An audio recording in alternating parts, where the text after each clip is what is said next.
부산에 있는 한 짬뽕집인데 에 대해서 조금 코칭을 해드리고 매출이 한 5배 정도. 이야. 명확하게 한 말씀 딱 드리고 싶은데 장사가 안 되는 데는 이유가 분명히 있거든요. 사회 탓하고 경쟁 매장 탓하고 그런 탓하기 전에 우리 매장이 왜 장사가 안 될까 진단부터 해보셔야 되는데 좋아요. 첫 번째가 영상을 좀 대박 영상을 좀 만들고 싶거든. 마침 또 궁금한 게 있는데 지인분이 이제 막 장사를 시작했거든요. 근데 맨날 이렇게 앓는 소리 이렇게 해요. 힘들 수도 있지 진짜로. 진짜 이렇게 많이 힘들어요 요즘에. 그럼 당연히 힘들지. 그래서 오늘은 우리 둘만 얘기하지 말자. 나도 20년 외식업에 어마어마한 내공자잖아. 근데 더 징한 사람이 나와버렸어. 더 지간하고 꿀팁 대방출을 해줄 사람을 모셨습니다. 짜자잔. 네네네. 반갑습니다. 네. 잘 오셨습니다. 네. 예. 곰프로님. 네. 제가 왜 모신지 알죠? 알죠. 저도 뉴스도 많이 받고 코로나보다 더 힘들다고 하시니까 그 어떻게 빨리 좀 도와주세요 지금. 안 그래도 또 이번에 책을 또 하나 썼어요. 대표님 같은 분들 위한 책은 아니고 대표님 채널도 또 자영업자분들이 많이 보시기 때문에 동네에서 작은 규모로 장사하시는 분들 10평, 20평, 30평, 50평 정말로 소규모 동네에서 장사하시는 분들을 위한 어떤 내용들을 좀 말씀드릴 수 있지 않을까 이야. 싶어서 하게 됐습니다. 우피디 잘 들으라고. 너 지인 여러분도 마찬가지입니다. 이거 듣고 실행하고 노력하면 매출이 조금씩 더 나아질 수 있는 거죠. 맞습니다. 왜냐하면 저도 거의 이때까지 자영업자분들 한 4,000명에서 5,000명 정도 만났거든요. 제가 한 5년 정도 유튜브 하면서 매달 세미나도 하고 매장에 직접 가기도 하는데 그때마다 아주 작은 것들이지만 미세하게 조정을 했을 때 분명히 매출 상승도 있고 순이익도 올라가고 사장님의 마인드가 바뀌는 걸 너무나 많이 봤기 때문에 그런 이야기들 좀 드리면 도움이 되지 않을까 싶어요. 너무 좋습니다. 작은 그런 차이 하나를 만들어내서 그런 노하우 다 알려주신다는 거죠. 네, 최대한으로 끄집어내서 말씀드리겠습니다. 좋습니다. 여러분 숟가락 빨리 갖다 놓으세요. 요거 내 퍼먹어보게 우리. 빨리 숟가락 갖다 놓으라고. 자, 그러면 저는 최근 통계도 좀 봤는데 자영업자 사장님들이 3년 이내 절반 정도가 뭐 폐업한다고 그런단 말이에요. 맞아요. 왜 그럴까요? 다양한 이유가 있겠죠. 근데 제가 가장 많이 꼽는 이유 중에 하나가 준비기간 부족이에요. 아하. 설문조사 결과들이 많은데 3개월 정도 준비하시거든요. 짧게는 1개월에서 2개월. 그런데 생각을 해보시면 이 자영업이라는 게 접근성이 너무 낮다 보니까 많은 경쟁자가 있거든요. 그러다 보니까 더 오래 준비해야 됨에도 불구하고 1개월 준비하고 2개월 준비하고 인터넷에 그냥 뭐 프랜차이즈 창업 쳐가지고 창업을 하다 보니까 이길 수 없는 시장에 뛰어드는 거죠. 그리고 이 식당이라는 F&B 사업이라는 게 평상시에 많이 접하는 사업군이에요. 언제든 우리가 외식을 하고 어디 가서 커피를 사 먹고 빵을 사 먹기 때문에 나도 저 정도면 할 수 있지 않을까라는 생각들을 다들 합니다. 그러다 보니까 이게 진입장벽이 너무 낮아버렸어요. 보이는 게 다라고 착각하고 준비를 많이 안 하고 들어가는 게 사실은 3년 안에 빨리 매장문을 닫는 가장 큰 주된 요인이 아닐까 싶고요. 그리고 뭐 사실 경쟁률을 얘기 안 할 수가 없어요. 우리나라 자영업 비율이 OECD 국가 중에서 이제 가장 높기도 하고 경쟁이 이렇게 심한데 거기 들어가려면 어떤 좀 차별점을 가져야 될까 이런 것들을 생각하지 않고 그냥 당장에 급하니까 창업을 하는 게 3년 안에 좀 빨리 폐업하는 가장 주된 요인이지 않을까 싶어요. 그니까요. 그 준비를 제대로 안 해보니까 폭망하는 거구나. 그렇죠. 이렇게 장사가 힘든데도 또 한편으로는 반대급부에서는 네. 5년 되고 10년 되는데 장사가 또 잘 되고 대박도 그렇죠. 막 나요. 맞아요. 그럼 또 이런 데는 비결이 뭐예요? 사실은 제 주변에도 제 지인분들은 돈을 잘 버시는 자영업자분이 훨씬 더 많아요. 진짜 10년째 하고 계신 분들도 많고 프랜차이즈 대표분들도 많으시고 한데 저는 양분화되어 있다고 봅니다. 5년 10년 됐다고 해서 돈을 다 잘 벌고 있는 건 아니고요. 창톡의 노승욱 기자 아시죠? 좀비 자영업자라는 표현을 했었어요. 그게 실제로 폐업하지 못해서 계속 자영업을 하고 있는 그런 분들이 사실 오래 장사하고 있는 분들도 꽤나 많거든요. 어쩔 수 없는 사업을 하게 되시는 거죠. 그래서 과연 그분들이 어떻게 하면 좀 더 소득을 올릴 수 있을까 그런 것들을 좀 알려드리고 싶은 마음에 그런 또 책도 좀 도움이 될 수 있지 않을까라는 생각도 듭니다. 제목도 처음 하는 장사 공부예요. 오호. 네, 그래서 뭐 예비 창업자나 실제 장사를 하고 계시는 분들한테도 좀 이런 속속들이 내용들을 좀 알려줄 수 있는 그런 내용들을 좀 책을 썼습니다. 제가 옛날에 이거를 써드려야겠다고 초보자들을 위해 써드리려고 했는데 프로님이 썼다 하니까 네. 전혀 아깝지 않고요. 워낙 제가 인정하시는 분 중에 한 분이기 때문에 제가 몇 분 인정한 되는 분은 아니에요. 김승우 회장님 라인하고 같이 제가 인정 갑자기 볼펜 던져없다고? 네. 좋아서 지금 볼펜 던진 거죠? 네, 지금 깜짝 놀랐죠. 비교를 한다고 기분이 나쁘다 그런 거 아니죠 지금? 제가요? 네. 나락갑니다. 절대 안 재밌다, 돼요. 재밌어. 네, 네, 재밌다. 네. 자, 그래서 또 위트 있게 또 재밌게 좀 해주셨는데, 이렇게 저희들은 리텐션, 재구매율들을 네. 알거나 첫 방문 오는 손님들을 방법들을 알고 있을 거 아니에요, 고수들은. 창업 어린이니까. 그분들한테 또 꿀팁을, 노하우를 네. 좀 알려주세요. 그러니까 이게 상권이랑 입지마다 조금 차이가 있는 것 같긴 한데요. 동네에서 우리가 장사를 할 때 가장 주의 깊게 생각해야 되는 법칙들 중에 하나가 파레토 법칙, 8대2 법칙이라고 하죠. 우리 매장 매출의 80%나 70%를 고객군의 20, 30%가 책임지고 있다는 사실. 그걸 알게 된다면 사실 손님 한 명 한 명한테 집중 안 할 수가 없거든요. 오늘은 이분이 오늘 우리 집에 와서 3만 원을 썼지만 내가 장사를 5년 동안 하는 과정에서 이분이 우리 매장에 300만 원을 쓸지 3천만 원을 쓸지 모르거든요. 보통 우리가 그걸 뭐 고객 생애 가치로 이제 표현을 많이 하는데, 그게 고객 한 명당 우리가 고객 생애 가치를 얼마야 라고 계속 추적 트래킹을 할 수는 없겠지만 가상으로 그걸 머릿속에 심어 넣는 거죠. 이분은 3만 원짜리 고객이 아니고 300만 원짜리 고객이다.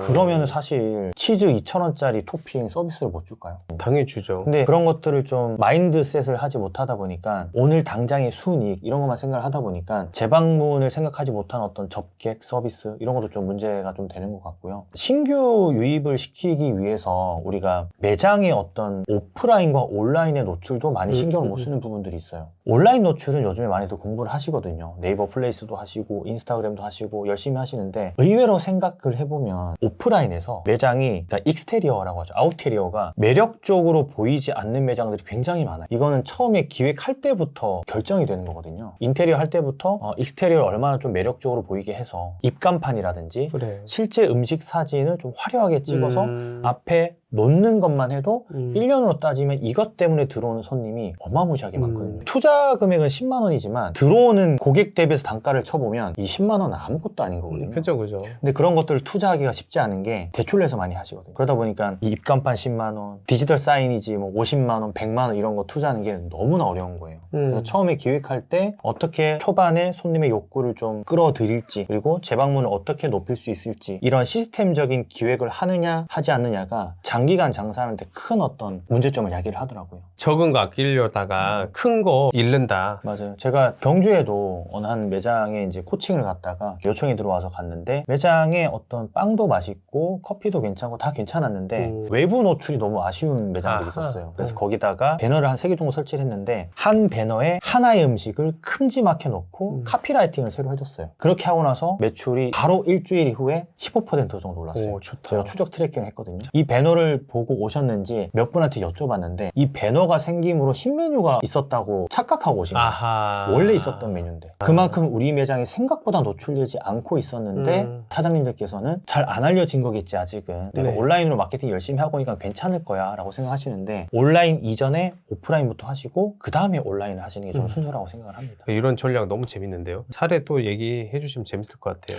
코다리 매장도 있었어요. 매출이 한 1,000만 원 정도. 네. 근데 이 1,000만 원이 500만 원이 바로 올라버린 사례가 있는데, 뭐예요? 큰 대형 설치형 현수막을 했어요. 250만 원 정도 들여가지고. 네네네. 거기에다 이제 사장님이 셰프로서 코다리를 조리고 있는 모습 이렇게 설치하고 나서 바로 다음 달에 매출이 500만 원 올랐고요. 두 번째 사례는 부산에 있는 한 짬뽕집인데, 계속 나오네 이제. 엄청 대형 유튜브 채널에 네. 나가기 전에 저한테 전화가 오셨어요. 네. 제가 하던 세미나에 항상 오시던 네. 분이셨는데, 이분이 매출이 좀 많이 안 나오고 또 가정사도 좀 있으셨고 하셔가지고 되게 힘드셔가지고 제가 한번 매장에 코칭을 요청하셔서 갔는데, 주방이 완전 엉망이었어요. 자가제면 하고 계셔가지고 막 밀가루도 있고 중국집이다 보니까 기름도 난리가 떨어지고. 아니라 그래서 난리가 아니라. 프로필 사진 찍게 하고 그다음에 음식 만드는 거랑 외부 디자인을 바꾸고 나서 좀 장사가 잘 됐어요. 제가 그렇게 조언을 해드렸죠.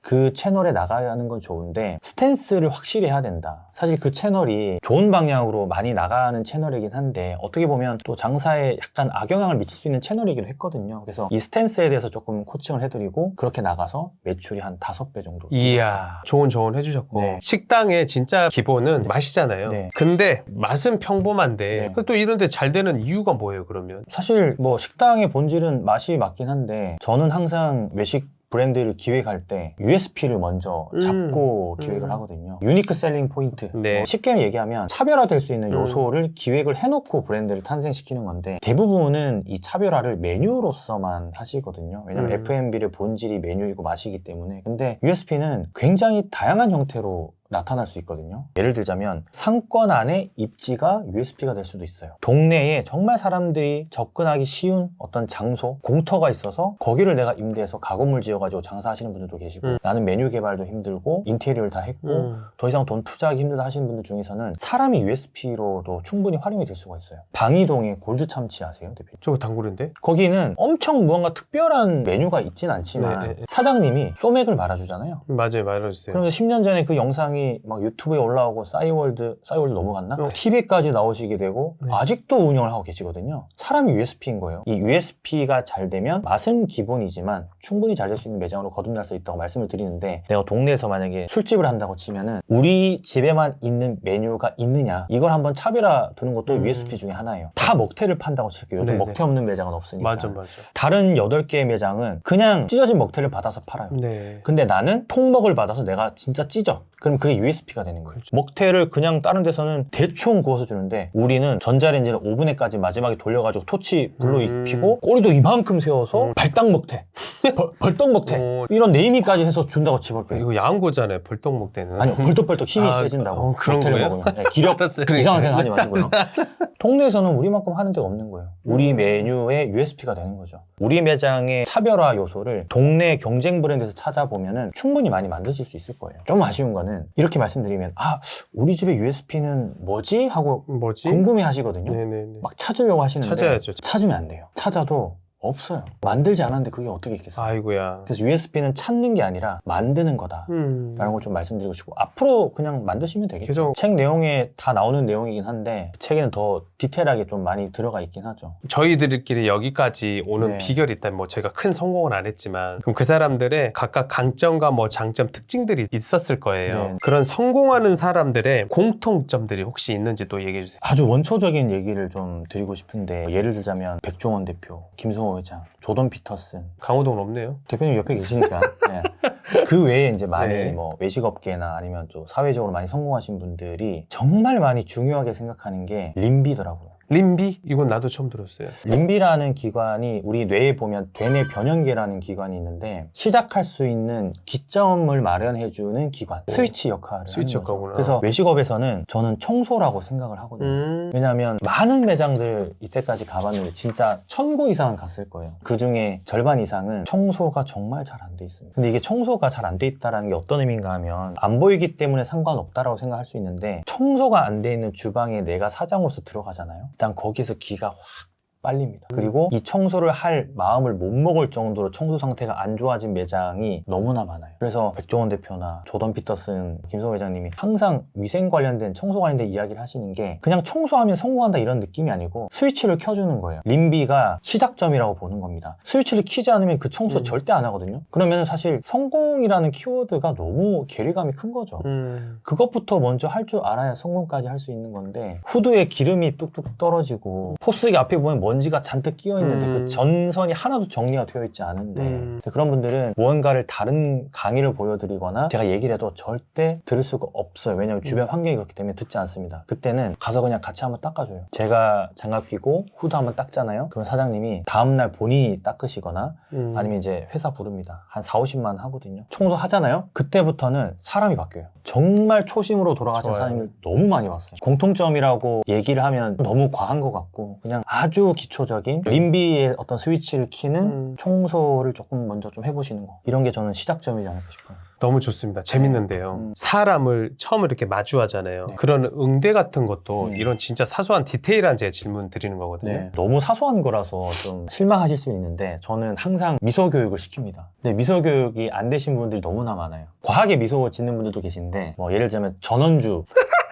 이렇게 이거 부르게? 너무 과하게 툭툭 이렇게요? 친절하시는 분들이 있는데 네. 그건 좀 제가 좀 자중시키고 하지 말고. 조금 이제 미소가 없으신 분들은 항상 미소를 하게 만들고 손님하고 이제 대화할 때도 대화법도 좀 가르치는 편이거든요. 또 다른 사례를 하나 말씀드리면 네. 손님이 들어올 때 인사를 하잖아요. 그래요, 뭐 맞아요. 어서 오세요 하고 보통 사장님들이 편한데 앉으세요 그죠? 이렇게 멘트를 하거든요. 근데 편한데 앉으라는 소리는 솔직히 손님을 접객을 안 하는 거예요. 아, 귀찮구나. 어서 오세요 하고 손님 제일 좋은 자리로 안내해 드릴게요. 아니면 창가 자리 괜찮으시겠어요? 오히려 이런 식으로 나가야지 손님한테 편한 데 앉으세요 이렇게 얘기하는 건 사실 좋은 멘트는 아니에요. 다른 마케팅, 네이버 플레이스 알고리즘 뭐 이것저것 마케팅을 많이 하시는데 동네 장사에서는 사실 이런 게 훨씬 더 중요합니다. 좋습니다. 그래서 결국은 폐업 안 하는 방법이 있나요? 폐업 안 하는 방법은 없죠. 알았어요. 그러면 폐업 타이밍 있지 않을까요? 타이밍이라고 하니까 그 말씀을 좀 드리고 싶어요. 본인이 지금 나 폐업해야 되나 말아야 되나 고민되시는 분들이 있거든요. 근데 저는 명확하게 한 말씀 딱 드리고 싶은데 매장에 변화를 주기가 나는 싫다. 그분들 폐업하셔야 됩니다. 앉아서 손님 기다리는 게 괴로운 사람들 중에서도 나는 그럼에도 불구하고 매장에 변화를 주기 싫다. 그분들은 폐업하시는 게 맞아요. 주변 여건이 나아지면 장사가 잘 되겠지만 그렇지 않고서는 절대 장사가 잘 될 수 없거든요. 폐업 빨리 하시고 다른 걸 하시는 게 맞습니다. 좋습니다. 그러면 또 다른 또 마케팅 방법도 있잖아요. 자영업자 사장님들을 위한 마케팅 노하우도 알려주십시오. 저는 제가 뭐 마케팅 회사를 자문하기도 하고 코칭도 하고 직접 마케팅도 해드리고 실제 컨설팅을 하면은 진단이 먼저입니다. 진단하지 않고 마케팅 공부를 하시는 분들이 너무나 많아서 너무 안타까워요. 예를 들면 장사가 안 되는 데는 이유가 분명히 있거든요. 사회 탓하고 경쟁 매장 탓하고 그런 탓하기 전에 그러면 우리 매장이 왜 장사가 안 될까 진단부터 해보셔야 되는데 첫 좋아요. 번째가 이 맛을 너무 주관적으로 생각하시지 말고 경쟁력이 있는 맛인지 아닌지 판단하는 게 되게 중요해요. 경쟁력이 있는 맛은 트렌디함이 들어가야 돼요. 그리고 트렌디함이 들어가려면 벤치마킹을 하셔야 돼요. 제가 예전에 한번 갔었던 수원의 한 고깃집은 코칭을 하러 갔는데 고깃집이 한 4개가 쭉 붙어 있었어요. 네. 근데 고깃집 4개는 다 숯불이었습니다. 그 집은 가스였어요. 경쟁이 될까요? 본인 스스로는 그런 걸 진단하지 못합니다. 그렇기 때문에 본인보다 좀 더 앞서 나간 선배님들한테 지금 자리를 잡으신 분들한테 조언을 구하시는 게 정말 현명한 방법이에요. 좋습니다. 자영업자 사장님들의 지금은 위기의 변곡점에 네. 놓여 있습니다. 네. 지혜로운 책을 만드셨다니까 다시 한번 감사드려요. 더 많이 활동해 주시고 저는 이제 노하우를 탈탈 털었다고 생각하고 보내드리겠습니다. 제가 뭐 또 대표님 채널 나왔으니까 구독자분들 중에서 5분한테 네네. 책 선물로 좀 드리고 싶어요. 5권밖에 안 줘요? 출판사에 5권만 주죠. 좀 더 주세요. 10권 주세요. 아 짜다 진짜 출판사 어디야? 10권. 와! 10권. 예! 대표님 10권도 드리고 네, 제가 10권. 개인적으로 마케팅 비밀 컬럼 같은 걸 써놓은 게 있거든요. 네, 네, 네. 그거 PDF 파일 있으니까 그것도 제가 5분한테 드릴게요. 아 너무 좋아요. 그래서 그러면 댓글 쭉 달아주시면 네네. 거기에서 대표님이 선정하셔가지고 책 10분 드리고 마케팅 비밀 컬럼 PDF는 5분 드리고 왜냐면 야. 그것도 나중에 제가 유료 전자책으로 쓰려고 써놓은 거라서 좋습니다. 여러분 선정은 이렇게 하겠습니다. 음. 여러분들의 그 사연들 나는 성공할 수 있다. 난 대박 날 수 있다. 나는 건물주가 될 것이다. 이거 꼭 쓰시면 제가 그 댓글에 대댓글을 제가 남겨드릴게요. 그게 제가 여러분 당첨인 걸로 아시고 혹시 안 되시더라도 삐지지 마시고 여러분. 아 그리고 제가 책 초판에는 그 초판 안에 QR코드가 들어있어요. 그 별책으로 해가지고 그 QR코드 찍으시면 제가 6월 둘째 주에 비공개 라이브를 하거든요. 그때 오실 수 있는 초대권이 있어요. 오, 좋다, 좋다. 일수에만. 그래서 5월 달에 책 사신 분들은 다 들어올 수 있는 거예요. 좋다. 네, 네. 저희가 10권 드리는 분들도 그 QR 꼭 찍으셔가지고 꼭 들어오시면 좋을 것 같아요. 괜찮다. 5월 달까지만 이거 제가 선정해서 보내드린 거니까 나중에 달라고 하시면 안 돼요. 어떠세요? 오랜만에 우리 자영업자 사장님들을 위해서 인사이트 주려고 나오셨는데 어떠세요? 동네에서 장사하시는 분들을 응원하는 입장에서 작은 장사라도 큰 꿈을 꾸셔서 꼭 목표 달성을 하셨으면 좋겠다는 좀 말씀드리고 싶습니다. 알겠습니다. 오늘 다시 한번 와주셔서 감사하고 네, 또 고맙습니다. 우리 자영업자 사장님들을 위해서 많이 계속 활동하시죠. 네. 장사 잘해서 건물주 되는 그날까지 화이팅!